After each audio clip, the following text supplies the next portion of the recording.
Coach Van Gundy out after one season, 31-41. That was the Pelicans' record. Quote from earlier, I hate when it gets put on players that players are getting coaches fired and things like that. I think that makes players look bad, and I don't think that's fair. I know this, regardless of what happened in that regard, Zion's no coach killer. He's a guy who is going to help you win a lot of games. He plays the game the right way. One of the things I'll miss is the opportunity to continue to coach him, end quote. Reaction. Well, you know, Stan Van Gundy is somebody that we both work with here at this network, and he's a stand-up guy. I expect nothing less from him. He let everybody know, hey, I lost my job, but it wasn't Zion's fault, because we know how the media does, and by media I mean people like you, not myself. We know how they like to stir the pot, and they try to make it seem like the player got the coach fired, but he wanted to let everybody know, listen, things didn't work out, but it was not Zion Williamson's fault. He's a great player. He's a great kid. And you know, today's 24-hour news cycles, he didn't want that to become the story. The next thing you know, you look on TV and they're trying to make it that Zion's a coach killer. I love what Stan did, stepped up for his player, even though he's no longer there. Indeed, great move right there. Classy. Classy, indeed. That spot's still open as far as the head coaching goes. Now, reports have the Sixers turning down the trade offer for Ben Simmons. Reports say Malcolm Brogdon was offered along with the first-round pick. That's the 13th pick in this draft. So he was in the All-Star conversation, Malcolm Brogdon, 21-6 last season. Now, was this a respectable offer for Ben Simmons? Yes, I think it was a respectable offer for Ben Simmons. I know people are thinking, well, they were offered James Harden last year. Well, that ship has sailed. Grand opening, grand closing. Right now, the here and today is Malcolm Brogdon is a player that hits shots, plays defense, is a good character guy. He fits better on Philadelphia right now than Ben Simmons does, and you get a first-round pick. I might have looked at that if I was Philly. Can't wait to see what happens with that situation. Will Ben stay or will he go? Hey, is he going to play in Philadelphia next season, yes or no? I don't know. Come on, man. I don't know. See, you point at me being the media. You're supposed to. It's been 2 days since the Sixers' stunning loss on their home floor to the Hawks, eliminating the 1 seed in the East in the second round of the playoffs. Now, earlier today, during a segment on First Take, Stephen A. Smith read a text he received during the show from someone very close to the situation that said, Ben Simmons doesn't work, doesn't listen, and everyone around him is family. He is constantly babied. You can imagine how that's playing out in a city like Philadelphia. Sixers VP Daryl Morey will have a busy offseason trying to figure out the next step. Michelle Steele has more in tonight's SportsCenter report.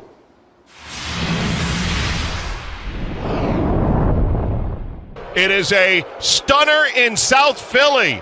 Not so sunny in Philadelphia. 48 hours after a devastating Game 7 loss at home, Ben Simmons' love is hard to find.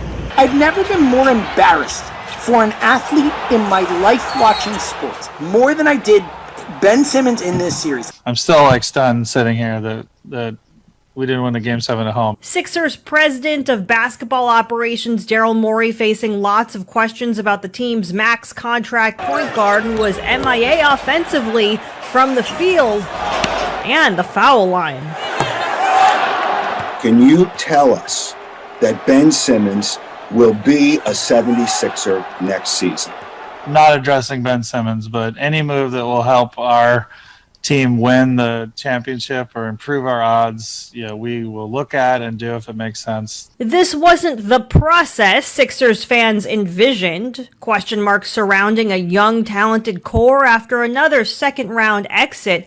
But whether Morey makes an aggressive move following a playoff flameout for one of his star players will be a storyline for the rest of the offseason. Ultimately, you win or lose mostly with your players. It's my job to get the best players. We didn't have quite good enough players. We've got a good foundation. We just have to do better. I have to do better. Everyone has to do better. When asked how Simmons could get better at the line and as a shooter, Morey said that head coach Doc Rivers and Simmons spoke, quote, for a long time about it and added that everybody needs to figure out how to improve. I'm Michelle Steele for ESPN.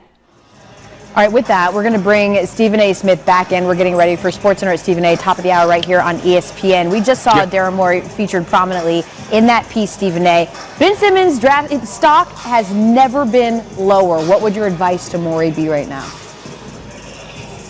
Trade him. Move him.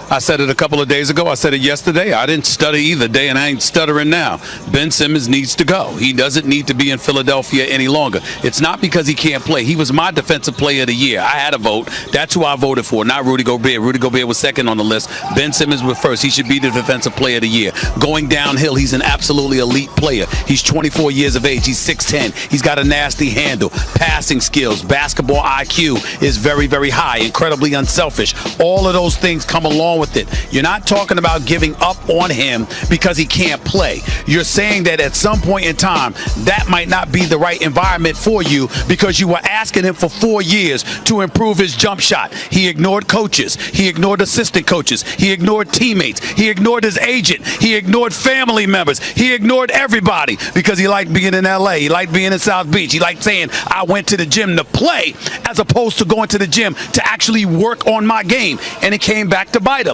because the only thing that you could say about Ben Simmons is that he can't shoot.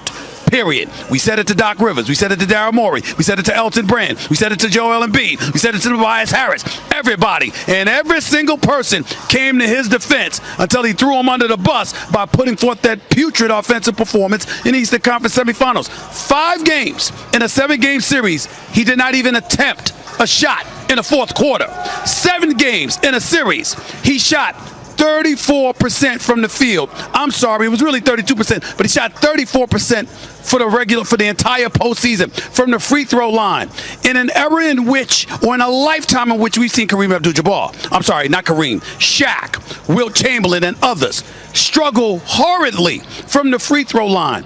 He eclipsed them with his ineptitude, and he's your primary ball handler and decision maker. I'm sorry, that doesn't spell championship. That spells going to the playoffs and going home because Giannis is in the Eastern Conference. KD, James Harden, and Kyrie will be waiting next year. The Atlanta Hawks are here. Miami will come back. Too many damn options. If your primary ball handler can't shoot, and everybody knows it, then what you need to do is use him to get viable assets like an Andrew Wiggins with first-round picks from Golden State, like a C.J. McCollum from the Portland Trailblazers. Somebody that can shoot and won't waste away the best years of Joel Embiid's career. Everybody knows it. Not everybody wants to say it, so I'm doing it for them. He has to go. It's funny that you mentioned Shaq, because even Shaq was like, yeah, I was horrible at the free throw line, but I certainly didn't change. A little bit of that Doc Rivers and what he would say about Ben Simmons.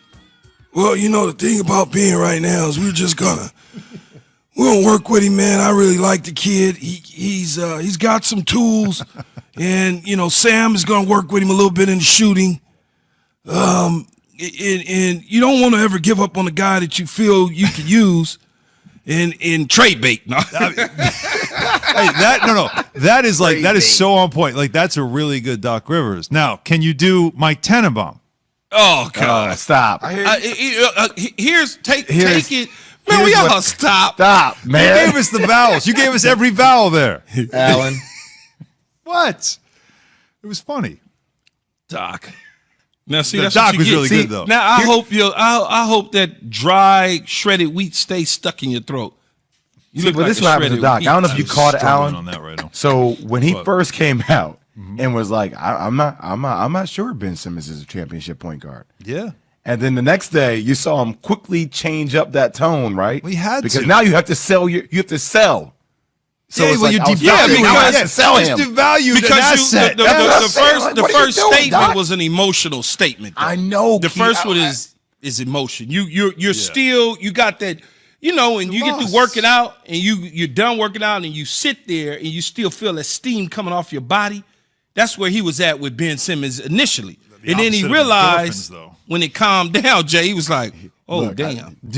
I just alerted everybody that I don't want this dude. And I can't. Yeah, what did I just do? Key, I would be emotional too. I mean, you could